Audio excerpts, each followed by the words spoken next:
Hey, what's up, everybody? It's Pikel with the League of Items, and today I'm going to go through the ESPN Esports Power Rankings and try not to have a nervous breakdown because they're generally quite insane. So I'm going to have a nondescript beer. You'll never be able to figure out which one it is.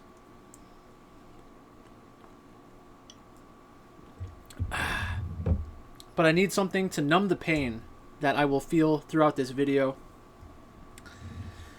So let's get into it.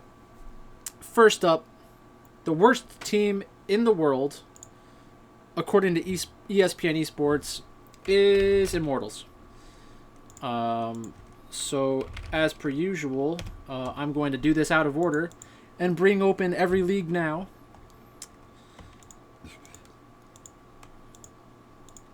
This way we can take a look at the most recent results from each of these teams. So Immortals lost to Evil Geniuses and to C9. In my opinion, these losses don't mean much because you should expect Immortals to lose to both of those teams. So that's my reasoning for that one. I don't want to spend too much time on every single team, but they've looked better since they started using Alorum, Xmithy, Insanity, Apollo, and Hakuho. So I don't think that... I probably don't think they're the worst team in the league. But I mean, at this point in the season, does it really matter? I mean, it's not a huge surprise that they would rank them at this spot. So let's go next. So next up we have OMG, and I do have an opinion on this one. All right, so let's take a look at the schedule that they have played recently. OMG lost to Sunning today. Sunning's a good team. This should not impact their ranking. They lost to Vici Gaming, which is a better team than OMG. That shouldn't really impact their ranking very much. And they lost to FPX, which again should not impact their ranking because they should not be beating FPX. So the question becomes, are they the worst team in the LPL? And they are not the worst team in the LPL, in my opinion. I think OMG is currently better than E-Star, LNG, and Dominus. Maybe not. Let's do this. I'll make them the third worst team in the LPL. So we'll go 15 and 14. I don't know. I kind of do like OMG better than E-Star. Like, if they played again... I'm gonna leave it the same. So I'm going to say... I know E-Star beat OMG, but I think that if they played again, I would still prefer to be on the OMG side. So I understand that there is a result that shows E-Star is capable of beating OMG, but that's not really what these rankings are about. These rankings are more about like talent and if two teams played against each other, who would be the favorite. In my opinion, that's how the rankings should be done. I know that's not how ESPN Esports does their rankings, though. Let's go next. Okay, Counter Logic Gaming. So we have another team from North America. Counter Logic Gaming went 0-2 this week. They lost to 100 Thieves, and they lost to TSM. So they are not as good as either of those teams. I don't think it really should have impacted anybody's opinion.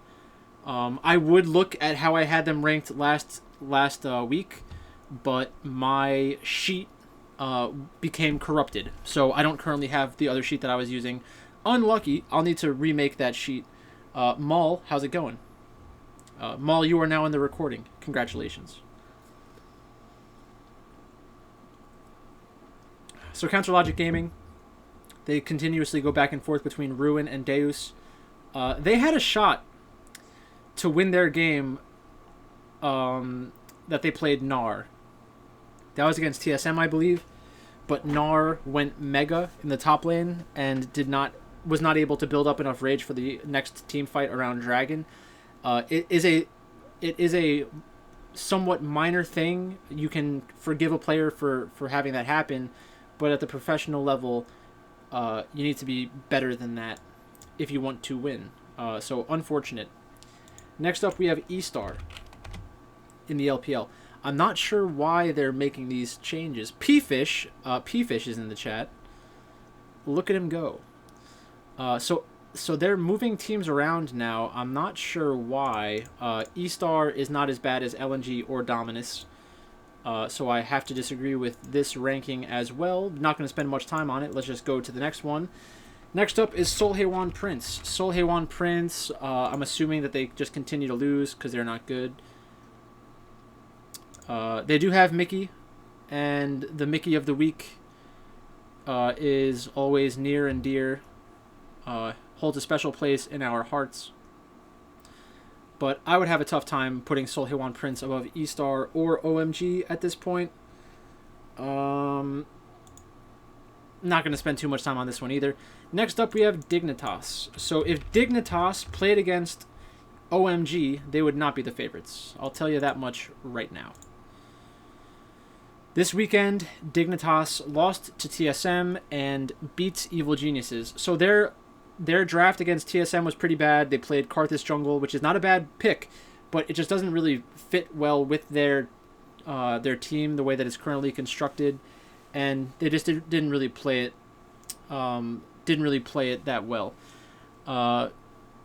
Brian showed up. What's up, Brian? Brian said this is one of his favorite times of the weed. He meant to say week, or did he? Pikel's Power Rankings. Gonna grab a beer. This is always so good. Thanks for the kind words. I'm doing this live on Twitch right now. So if you want to watch this next week live, follow me on Twitch. Twitch.tv/The League of Items. So we have Dignitas. Dignitas beat Evil Geniuses. Evil Geniuses threw that game away. So you got to give them some credit, but not too much credit. Yeah. Not going to go crazy over that game. Let's go to the... Let's go to the next one, Hanwha Life. Hanwha Life continues to lose. They picked up one match off of T1. And they picked up one match off of... or they beat Seoul Haewon Prince. So... I don't know. You're splitting hairs at this point. These two teams are pretty bad in the LCK. Talent-wise, Seoul Haewon Prince, yes, they have Mickey. I love Mickey. And Hanwha Life has Viper and Lehens, but overall their teams are just not performing well. They're not very talented. They don't have good long-term prospects like Dudu and Cad for Hanwha Life. Not sure if they're long-term solutions, and I think they even switched out the jungler and were playing Haru. I think that was going on in their last match. Yeah, Haru was playing. So Haru is a lot younger than I thought he was, but not a big deal either way. Hanwha Life is not a team that I expect to make much of an impact this split. LNG moves up, which is weird. This might have something to do with their odds to make the playoffs because of like who they're playing the rest of the season and like weird stuff like that. Again, that's why the ESPN Esports Power Rankings are pretty weird, because they take like making playoffs into consideration and all of these other things that don't have to do with talent or anything like that. Next up we have Dominus. Another bad team from China. Dominus is 1-12. I really don't understand how you could rank Dominus higher than E-Star. I just don't understand what's going on here. Not gonna waste my time trying to figure that one out. It just kind of shows you that ESPN Esports has they don't have a great system at ESPN Esports right now. OC Panda asks, I didn't watch your golf coverage. How did you do? Hope you played my boy, Xinjun Zhang. I did not, but day one I was I was in second place and third place in the single entry, $33. And then Seamus Power shot 7 over on day 2. I had Tony Finau, Ryan Moore. I had Doc Redman, who crapped his pants once again. And then who else did I have? Ryan Moore, Sam Burns, So yeah, I mean, I did okay. I did okay. I did cash, but I thought I was in for a big week with the Ryan Moore. And I was going to talk about Michael Thompson in my video because everybody calls me Michael, and Michael Thompson is the name of one of the two twin brothers from Rick and Morty that is a conjoined twin. And the reason they call me Michael is because my brother started calling me Michael because of Rick and Morty. So if you don't know what I'm talking about, Google Rick and Morty, Michael Thompson or Michael Thompson, and you'll see what I'm talking about. So next up we have Evil Geniuses. What the hell? What the hell is going on here? What is this? Evil Geniuses is 38th in the world? What the hell? What is going on here? How could they justify this? So Evil Geniuses beat Immortals and lost to Dignitas. They're 5th in the league right now. They have very good chances to make the playoffs. Do they have a really tough schedule going in? They have TSM and FlyQuest. They can go 1-1 against that. They have Golden Guardians and 100 Thieves. They should beat both of those teams. So, I mean, Evil Geniuses is going to make playoffs. I would bet on Evil Geniuses making playoffs. And I think talent-wise, Evil Geniuses is a top 3 team or a top 4 team in North America. I know they lost to Dignitas, but they threw that game away. They were in a position to win. That's pretty shocking to me. I don't think that they're going to make any more roster changes. They have Hooney. They have Svenskeren. Svenskeren played bad, but apparently Svenskeren was playing on like 60 to 100 ping. So that's very bad.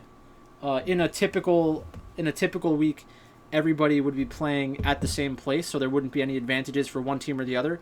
But now that they're playing from their own places, it is a little bit more difficult. So the Evil Geniuses players aren't all living with one another, I don't think. But next week they're moving into an office where they're going to play all their games. So it's either going to be everybody's lagging or nobody's lagging. And if everyone is lagging, they can pause the game. OC Panda, that depends on the league. For most leagues, it's 2 to 3 players. Like the major regions are supposed to get a third team in there. And then the 2 best regions get 4 teams, I believe. But I think they updated it this year, so it's not what it has been. Next up, we have Schalke, and Schalke managed to upset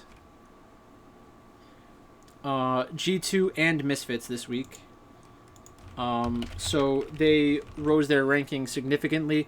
I'm not convinced. I still think Schalke is one of the worst teams in the world.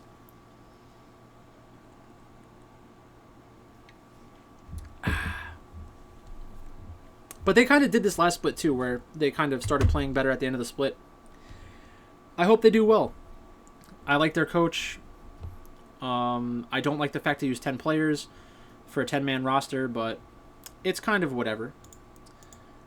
So FC Schalke is 37. If Schalke played Evil Geniuses, I would bet my house on Evil Geniuses winning that match. That might be a horrible idea, but I would still do it. Next up, we have XL. So XL Esports, they did not have a good weekend. Just kidding. They won both of their matches. So I guess this means that...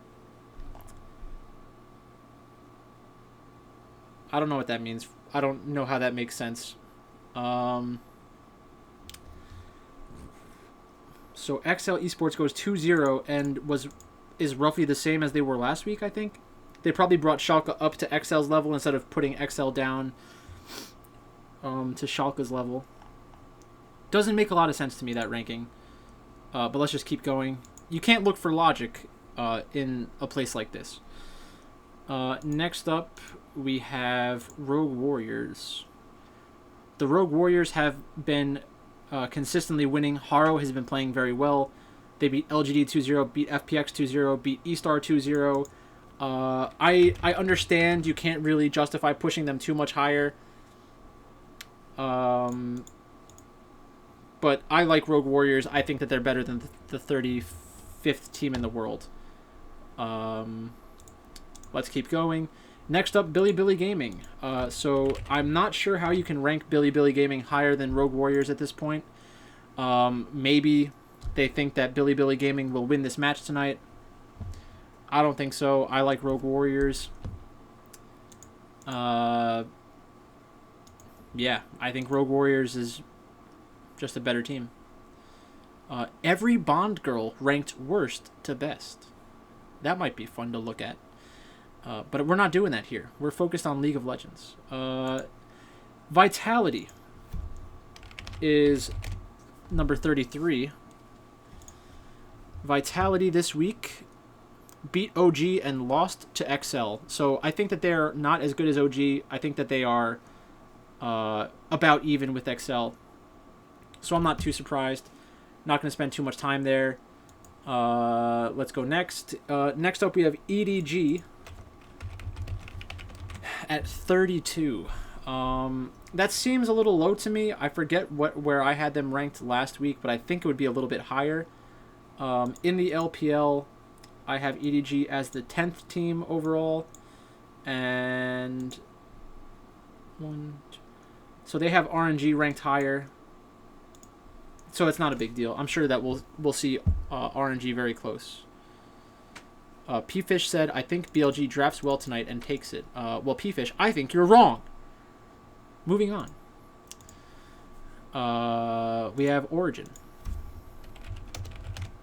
So Origin is the 31st ranked team in the world. They lost to Vitality and lost to Fnatic.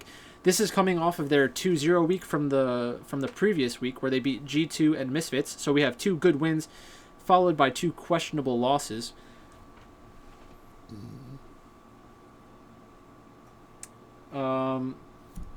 So I think that like last week I was moving Origin up and down. Well, not up and down. Up, higher. What if I left LOI after that? LMAO never spoke again. P-Fish, you wouldn't do such a thing. How about that? What do you think about that? Do I have other sound going on? I hope not, because I don't hear anything besides myself right now. I could have put on beats, but I didn't. Maybe I should. Let's see.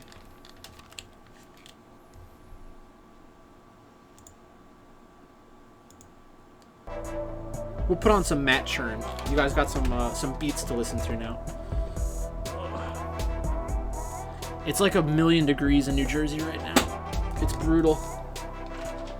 All right. Let's get some hashtag beats. We'll start with this one.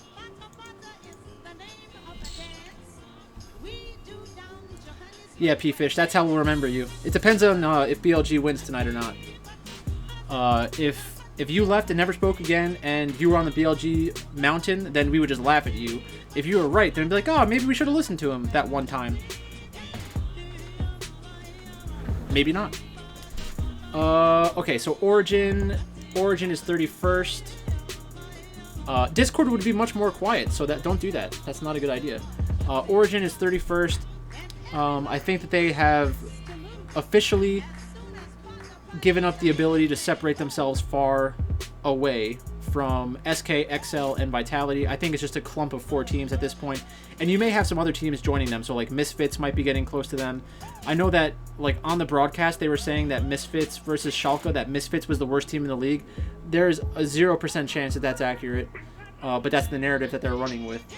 So next week when Misfits has their matches, they're going to say like, oh, Misfits is the worst team in the league. And then Misfits is going to go out and beat SK, and then they're going to beat XL. And they're going to be like, oh, maybe we were wrong about Misfits. Maybe they're not dead after all. They just love having things to talk about. So that's my guess for why they did that way. Next up we have Golden Guardians and 100 Thieves right above them. This sounds about right. I would probably have them ranked lower. Like I'd probably have Golden Guardians and 100 Thieves down in this range, and then have Evil Geniuses up here somewhere. But let's take a look at how they both performed this weekend. So 100 Thieves went 1-1. They lost to Golden Guardians, beat CLG. So I mean, you could just flip that if you wanted to. Not a big deal. And then Golden Guardians lost to FlyQuest and beat 100 Thieves. So the loss to FlyQuest, they're expected to lose to FlyQuest. And then they're expected to beat 100 Thieves. At least they were, in my opinion. Next up, we have RNG at number 28, and we have Vici Gaming at number 27. This isn't very surprising to me. I think it's about right. I have Vici Gaming ahead of RNG as well. Last week I had Vici Gaming at 17. They have them at 27, so we have a difference of opinion there. I had RNG at 22. They have them at 28, so it's whatever. Last week, RNG lost to LGD, which was an expected result.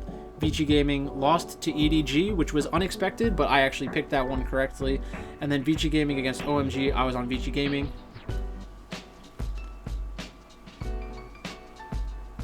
No big deal. Impressive, I know. And no one can take it.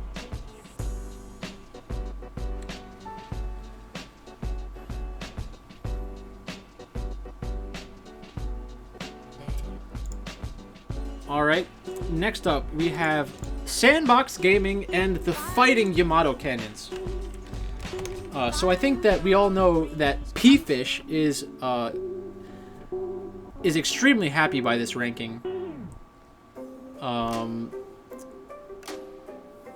But it's an incorrect ranking. It's a bad ranking, a terrible ranking, some people would say. Some people would say it's the worst ranking of all time. So Sandbox is currently 5-7. This week they lost 2-0 to Damwon Gaming and beat Seoul Haewon Prince. So this is probably because of that garbage where they're like, oh, Sandbox beat a random team, so their playoff implication is that they'll be a little bit higher. And then they would talk about it for like 3 sentences in a blurb and then misspell every other word and then get a couple of the names wrong and then puke on themselves. So I don't take anything that ESPN Esports says about Sandbox Gaming very seriously. It's me, Yamato Cannon. If I was betting on this game, I would bet against Sandbox Gaming because Sandbox Gaming is not good. I am the coach of Sandbox Gaming, so I should know this the best. I will go and ruin our drafts next week just to prove that we are a horrible team.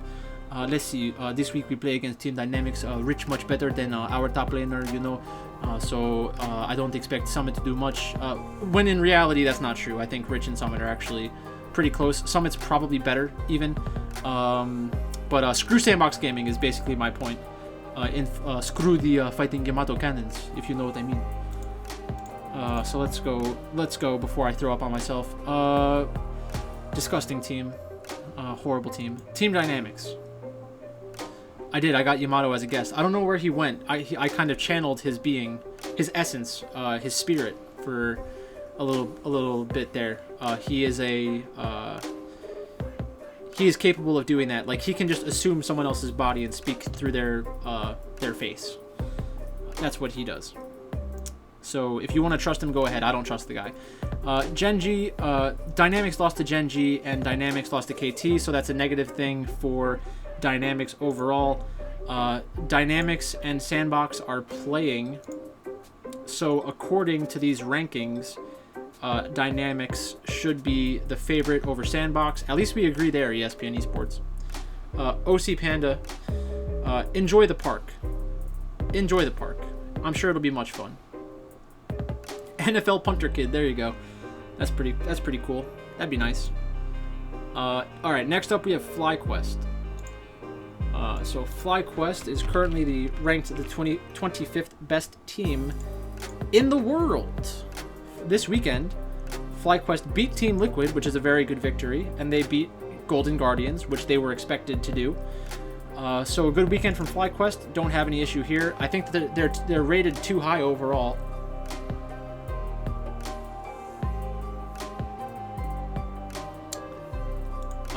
Next up, wait, where did I mess up? 29, 28, 27, 26. Oh.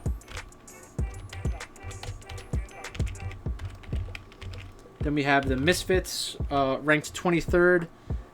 There's no way that Misfits is this high in the world rankings, especially the way that they've been playing. I think having them ranked right behind Fnatic is also a mistake. Fnatic went 1-1 this weekend. They beat Mad Lions, which is a very good victory. Or no, they lost to Mad Lions, which is an okay loss. You're not going to kill them for that. And then they beat Origin. They're supposed to beat Origin, so I can't give them too much credit there. Oh, this is in the wrong spot.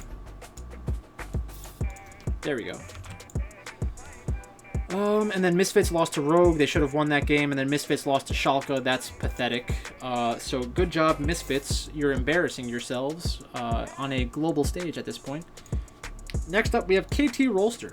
KT Rolster lost to DRX, which is expected, and they beat Dynamics, which I expected, but maybe some people didn't expect that.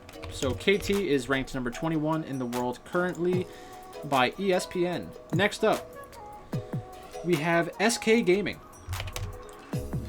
I was pretty big on SK Gaming this weekend. I do like SK. They lost to XL on day one, which was pretty surprising, and then they beat Mad Lions. So I did have them in my DraftKings lineup on Sunday, I believe, but I did not. I don't think I cashed. So let's go next. We have Fun Plus Phoenix. So Fun Plus Phoenix is officially dropping in the global power rankings. I think that ESPN Esports actually had Fun Plus Phoenix ranked pretty low last week as well. I had them at 9. I'm probably dropping them a little bit in mine as well. But their results this week were fine. So they beat OMG 2-0 and they beat EDG 2-1. We care more about the match score. We care more about them winning the match than sweeping the match. So FPX, I think that they will make playoffs and they will be a tough opponent to face in the playoffs. But I think it's okay for their world ranking to take a hit. I don't agree with putting them behind TSM. If TSM played against Fun Plus Phoenix, that's another spot where I would bet my house. So next up, we have the Afrika Freaks. Afrika Freaks are not better than Fun Plus Phoenix either. The Afrika Freaks beat Seolhaewon Prince 2-0. That was their only match this week. That is not going to change my ranking of the Afrika Freaks. I think this is a little high for them, but it's about right, so I'm not going to freak out over that. Next up, we have T1. Oh my god. So T1 has had a rough go of it recently. In the previous week, they lost to Gen G, but they take care of business against the bad teams. They did manage to lose a game against Hanwha Life, which you never want to see. But again, we're not going to freak out about it. I would have left them the same. I forget where I ranked them in my rankings last week. I think it was somewhere in the low teens. Maybe it wasn't the top 10. Maybe they did actually stay in the top 10. Next up, we have Team Liquid. There's no way that Team Liquid is a better team than T1 or FPX or Afrika Freaks. So those are all wrong. Team Liquid lost to FlyQuest and beat Cloud9. The loss to FlyQuest isn't great, but the win over C9 is very good, so you would kind of balance those two out. I don't have a problem with where they are ranked in the NALCS. I do have a problem with where they are ranked globally, however. Let's keep going. So next up, we have Team World Elite and LGD. So I like both of these teams. I don't have a big issue with either of those. I think FPX is still most likely better than both of those teams, but I have them very close in the standings as well, and I give the edge to LGD because they have won the matchup head-to-head. Next up, we have G2. G2 is looking scary right now, and by scary, I mean bad. They lost to Schalke. That was pretty horrible, but they beat Rogue.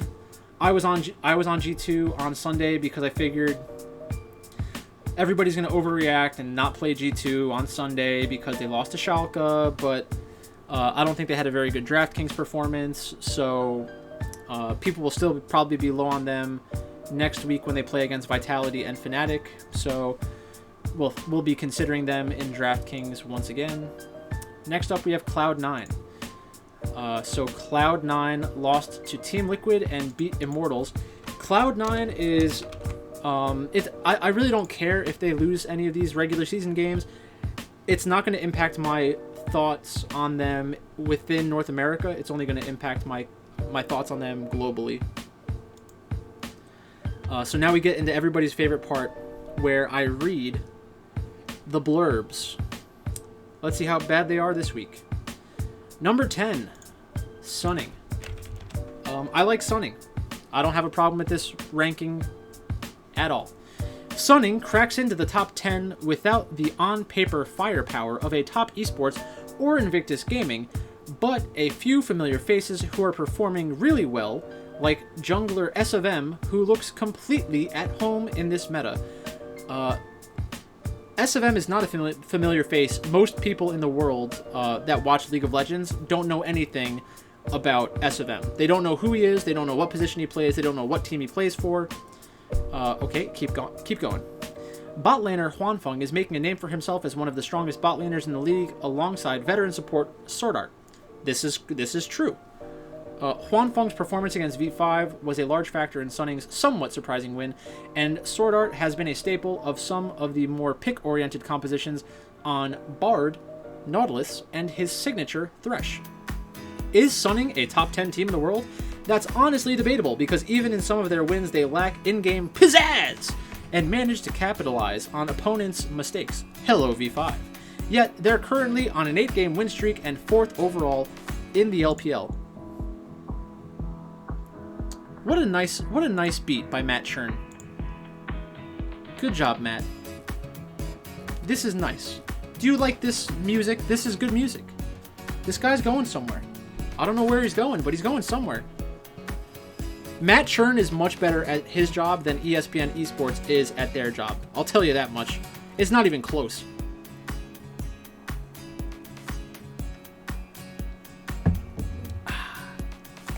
Number 9. Rogue. I've been pointing to this past weekend schedules for weeks now as the one that could turn the tide for Rogue in the power rankings. A 2-0 week could have vaulted them up the power rankings, in my humble opinion.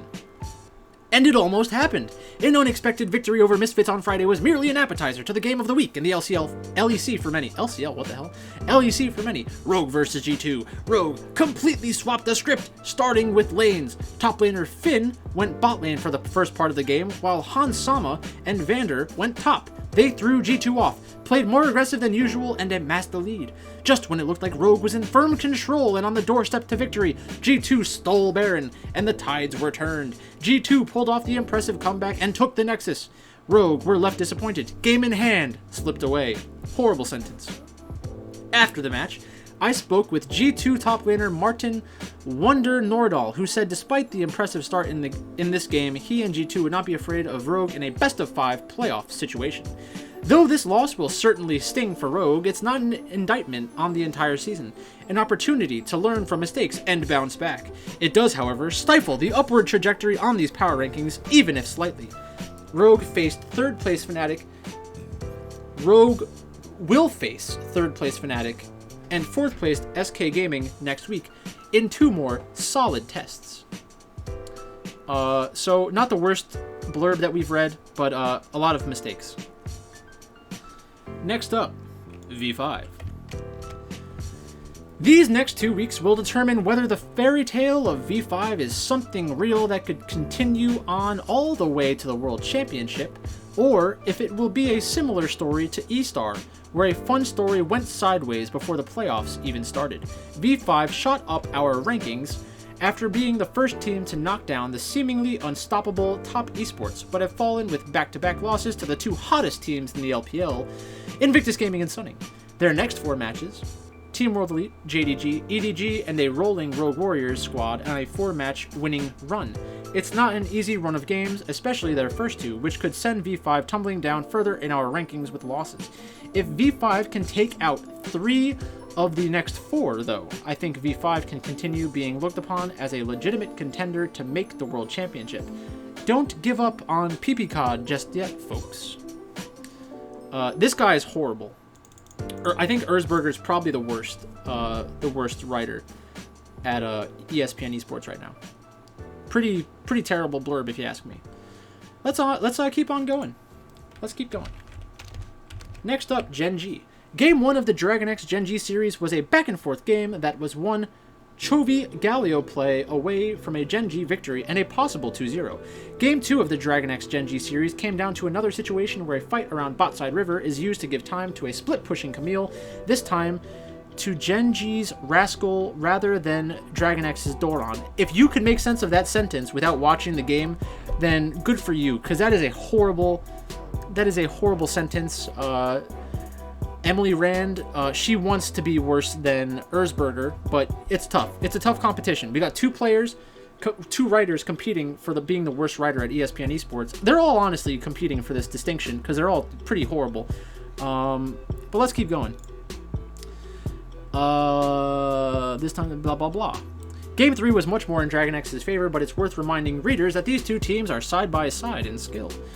A few different choices in game or draft adjustments, and this was a close Gen G win instead of a Dragon X win. Like, what is going on here? Like, I'm telling you, this is high school. This is high school stuff. While T1 have floundered somewhat mid-season, Gen G are still one of the best teams in the league, especially when jungler Clid and BDD are working in tandem. That's so funny. So I'm going to give P-Fish credit for this one. He's saying Turdsburger versus Bland. Accurate. And that's why we keep you around, P-Fish.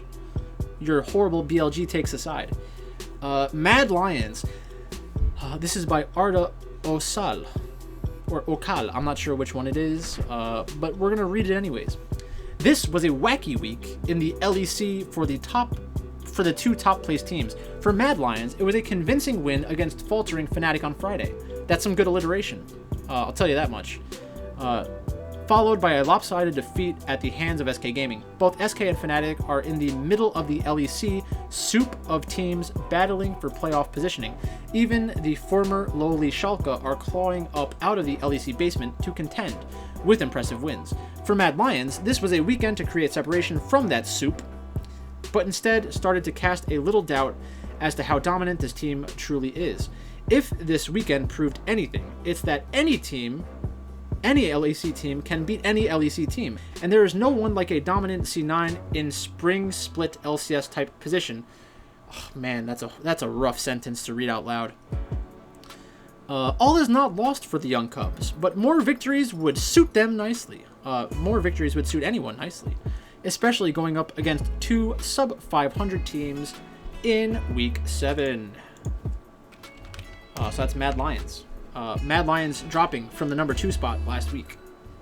Erzberger, here's our boy Turdsburger. Let's go.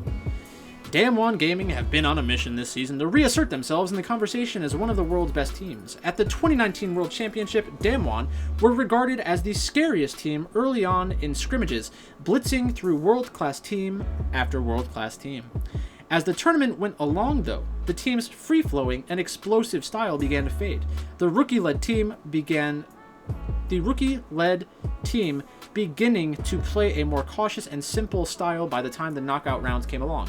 There, the team lost in the quarterfinals to G2 Esports, a team that they had previously been terrorizing in scrimmage games. The Europeans even remarking on how Damwon's playstyle had shifted from playing online to performing under the stage lights. Well, Damwon is playing more like the side that scared team at last year's Worlds, running through opponents without a second thought, averaging the fastest game times in South Korea. Not unlike Invictus, Damwon are powered through their mechanical maestros in the solo lanes, Showmaker having the best season of his career in the mid lane, and Noguri leading all top laners in kills whilst keeping his death count down from previous seasons.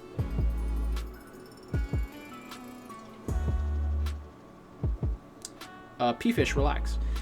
Next up we have DRX. And this is Bland's turn.